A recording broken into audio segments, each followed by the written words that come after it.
গাজীপুরের কালিয়াকৈর উপজেলার শফিপুর বাজারে বাংলাদেশ জামায়াতে ইসলামী ও সংশ্লিষ্ট ইসলামী সংগঠন শান্তিপূর্ণ বিক্ষোভ মিছিল ও সমাবেশ করেছে। বৃহস্পতিবার সকালে শফিপুর কেন্দ্রীয় মসজিদ প্রাঙ্গণ থেকে শুরু হয় মিছিলটি বাজারের প্রধান সড়ক প্রদক্ষিণ করে একই স্থানে সমাবেশে পরিণত হয়। গাজীপুর থেকে জুয়েল হাসান জানান,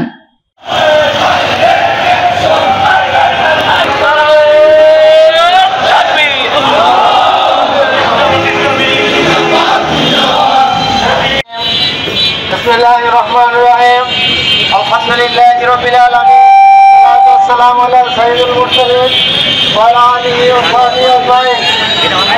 বিক্ষুব্ধ জনতা, বাংলাদেশের স্বাধীনতা সার্বভৌমত্বের অতন্ত্র প্রহরী বাংলাদেশ জামায়াত ইসলামীর